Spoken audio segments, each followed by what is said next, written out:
வாங்க ஃப்ரெண்ட்ஸ், இன்னைக்கு என்ன ரெசிபின்னு சொல்லி பார்க்கலாம். இன்றைக்கி பார்த்தீங்கன்னா பன்னீர் ஃப்ரைட் ரைஸ் தான். பசங்களுக்கு ரொம்பவே பிடிச்ச பன்னீர் ஃப்ரைட் ரைஸ் ரொம்ப விரும்பி சாப்பிடுவாங்க. நீங்கள் பன்னீர் சும்மா பொரிச்சு கொடுத்தாலே அவ்வளோ விரும்பி சாப்பிடுவாங்க. நீங்கள் வெஜிடபிள்ஸ்லாம் பசங்களுக்கு கண்டிப்பாக கொடுக்கணும். அப்போ பன்னீரை கூட சேர்த்து ஃப்ரைட் ரைஸாக செஞ்சு கொடுத்தீங்கன்னா கண்டிப்பாக சாப்பிடுவாங்க. வாங்க எப்படி செய்யலாம் சொல்லி பார்க்கலாம். ஃபஸ்ட்டு பார்த்தீங்கன்னா பன்னீரை வந்து பொடியாக கட் பண்ணி எடுத்துக்கோங்க. நான் வந்து 1.5 பேக்கெட் அளவுக்கு பன்னீரை எடுத்துருக்கேன். அது வந்து கட் பண்ணி எடுத்துருக்கேன். இப்போ கொஞ்சமாக எண்ணெய் ஊற்றிட்டு இதில் பார்த்தீங்கன்னா ஒரு 1.5 ஸ்பூன் அளவுக்கு மிளகாய்த்தூள், கொஞ்சமாக உப்பு. நீங்கள் தனி மிளகாய்த்தூளும் போட்டுக்கலாம், இல்லை குழம்பு மிளகாய்த்தூள் எது இருந்தாலும் ஓகே. அதை கொஞ்சம் அப்படியே வறுத்து எடுத்துக்கோங்க. ரொம்ப வறுத்துறாதீங்க, அப்புறம் கல் மாதிரி ஆயிடும்.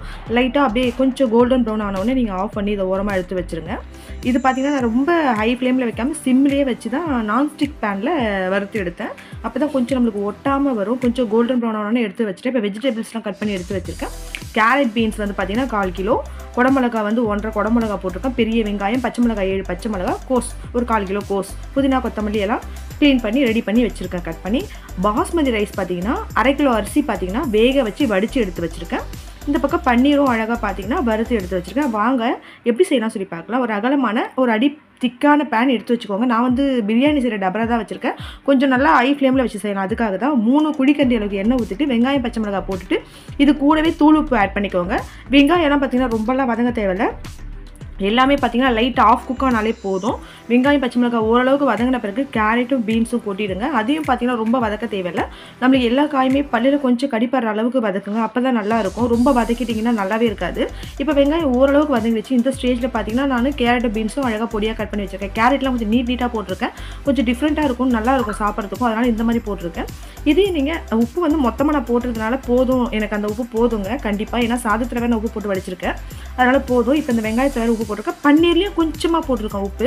அதனால் இதுக்கு மேலே நம்ம உப்பு ஆட் பண்ணி வேலைலாம் கிடையாது. இப்போ கேரட் பீன்ஸ் அதான் வதங்கிச்சு. வதங்கின பிறகு இஞ்சி பூண்டு பேஸ்ட்டு போட்டுக்கோங்க. இஞ்சி பூண்டு பேஸ்ட்டு போட்டால் சூப்பராக இருக்கும். நான் வந்து இஞ்சி பூண்டு பேஸ்ட்டு போடலை இன்றைக்கி. இஞ்சி பூண்டு பவுடர் தான் போட்டிருக்கேன். கார்லிக் பவுடர், ஜிஞ்சர் பவுடர் தான் போட்டிருக்கேன். இதுவும் செம்மையாக இருக்குங்க. கடையில் செய்கிற ஃப்ரைட் ரைஸ் மாதிரி இருக்கும். அதுக்காக தான் நான் பவுட்ரு போட்டிருக்கேன். பவுட்ரு கிடைக்காதவங்க பேஸ்ட்டு போட்டுக்கோங்க. இப்போ குடமிளகாவும் ஆட் பண்ணியாச்சு.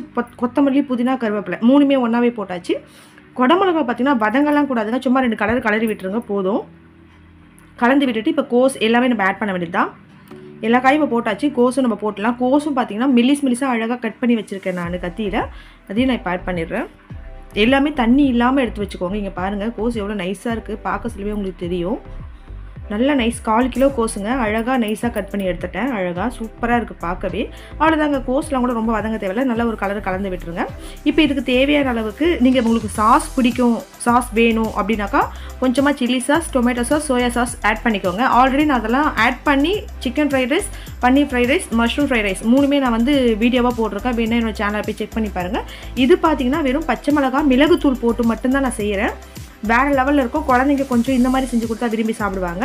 இப்போ நான் மிளகுத்தூளும் போட்டு நல்லா மிக்ஸ் பண்ணி விட்டுட்டு நம்ம ஃப்ரை பண்ணி வச்சுருக்க பன்னீர் ஆட் பண்ணி சும்மா ஒரு கலர் கலந்து விட்டுடுங்க.